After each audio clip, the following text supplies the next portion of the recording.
play Improv Extravaganza, presented from Improv with Marcus. Give yourselves a round of applause. Thank you for checking out this show. In case you don't know who I am, I'm in your program. My name is Mean Dave. I am your host. And the name is just a nickname, I assure you. It is short for Meaningful David. So please, if you don't think I'm mean enough after my set, just fuck off, all right? I was asked to do this by a dear friend of mine who has decided to quit hosting this show. You might know him as Jonathan Ott. I like to call him Otter Pops.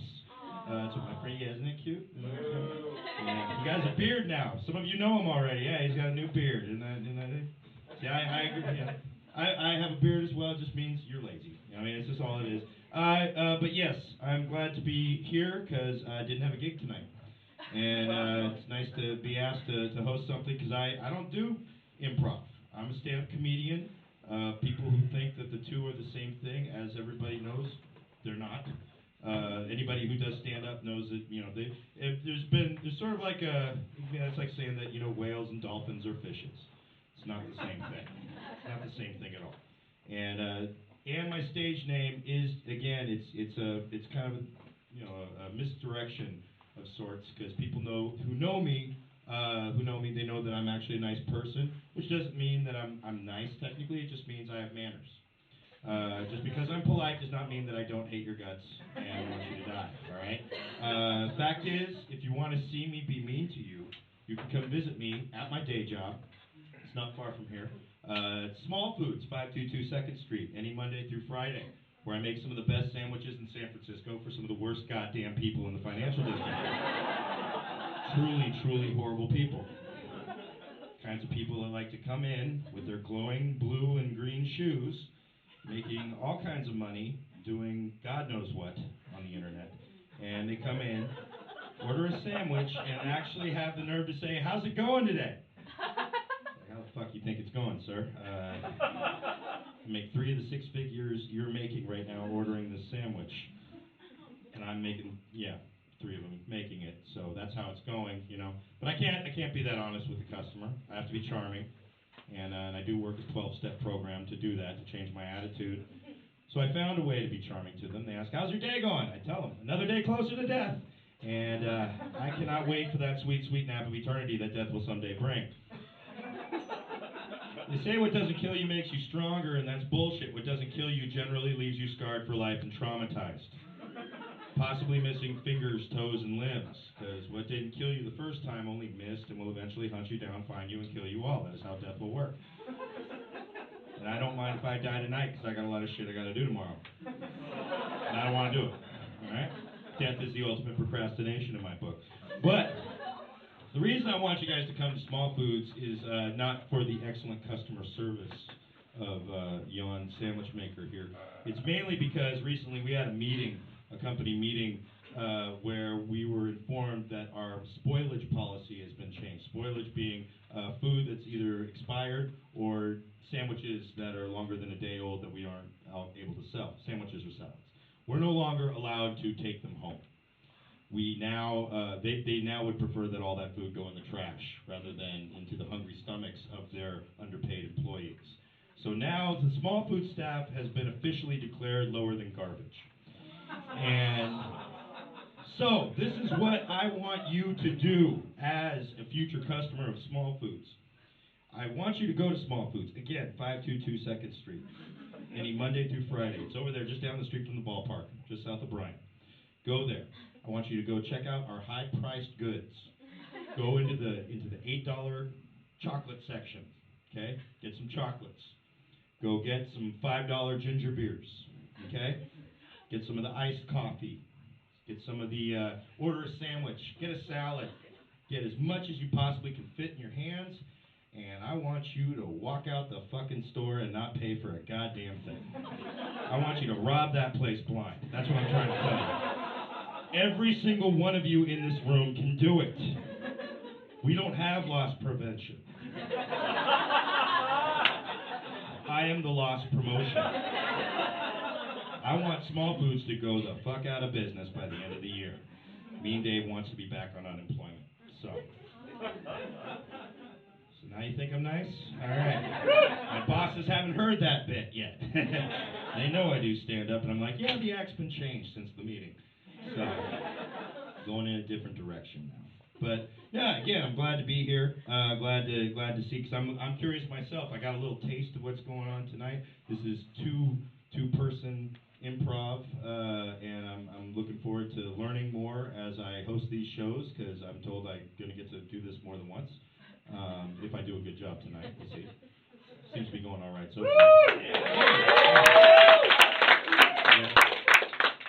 The only kind of improv I'm familiar with mostly is people liking to point out what I look like, and that just seems to be the go-to thing and for low-hanging fruit in the stand-up comedy world, or the aspiring stand-up comedy world, I should say. I'm an aspiring stand-up comedian. You might recognize me from shit like absolutely nothing at all. And aspiring comedians, sometimes we are the Jehovah's Witnesses of entertainment. Our jokes go knock-knock, and the audience is like, no one's answering the goddamn door. Aspiring comedian. Come back when we've seen you in something. And fact being, I just want to go down the list so that we can avoid any of this kind of nonsensory. I am not Jesus. I am not Charles Manson. I am not Rasputin. I am not the guitar player from Soundgarden nor the bass player of Metallica. I am not the actor Jimmy Smits with long hair and a beard. I am not Osama bin Laden's courier in the movie Zero Dark 30. I am neither a Mexican Russell Brand, a Mexican Allman Brother, a Mexican Rob Zombie. I just learned the other day, I'm not Mexican Steve Aoki, whoever the fuck that is. If I am wearing a backwards hat, I am not Mexican Silent Bob, a.k.a. Roberto Del Silencio. And I'm 2.5 years clean and sober. I'm no longer the zigzag guy, so don't ask me for papers after the show for any of you that want to toke up. Yeah. I don't understand. This past week was 420. You know, everybody knows it as one of two things. Either the reason, the fucking 365th reason to get stoned in a year, or, you know, it's Hitler's birthday. One of the two. You take your pick. You know. Whatever you celebrate. I don't judge. I mean, if there's any white power advocates in this room, I'm surprised. You know, as far as I know, you know, I'm just saying, white supremacists are not into improv. That's just my gut feeling. Makes sense. Hitler was, say what you will, Hitler was stuck to the script.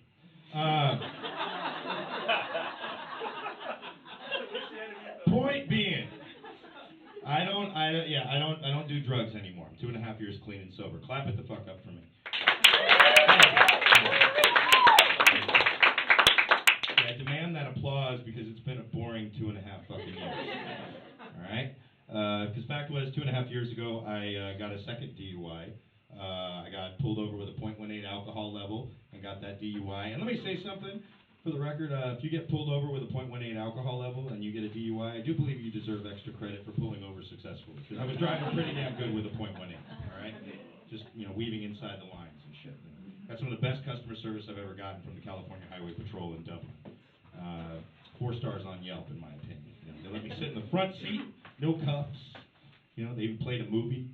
It was about some guy that was weaving all over the freeway. And I was like, now there's a guy who deserves a DUI. And they're like, that's you, asshole. And I was like, oh, fair enough. So now I don't drive. Now I ride a lot of BART, Barrie Rapid Transit, best public transportation system held together with duct tape and lies. We've all ridden it, you know. And I've ridden BART so much now there's a billboard that stands out when I'm on at BART stations that says, suicide is not the answer.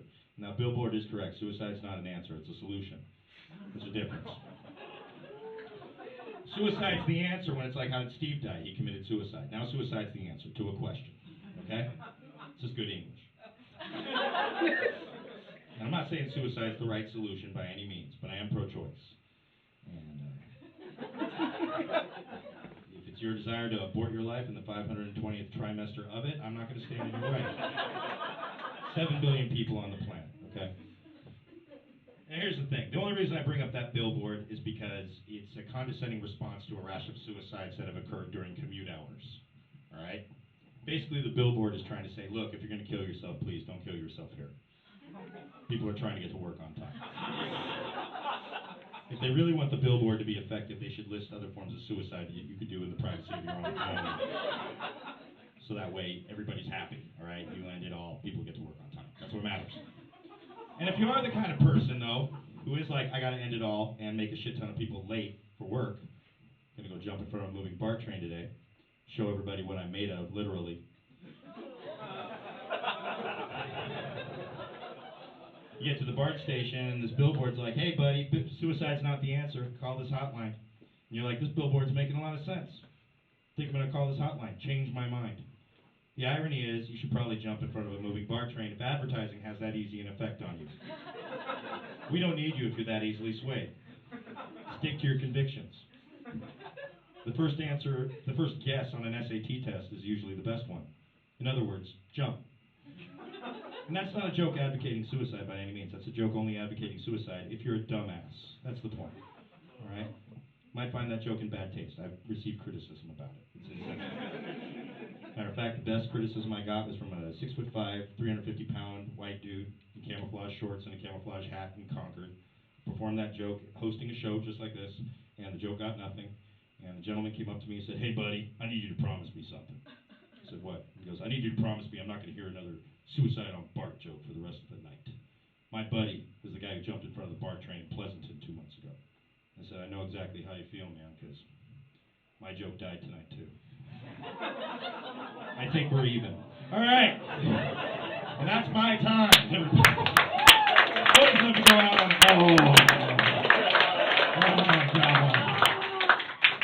All right, all I have to do for the rest of the night is bring these people up and not fuck up their improv names. So here goes. Here's this first one. Your first of your two play performers is referred to as Dave against the Janine. Please slap your hands together for Dave against the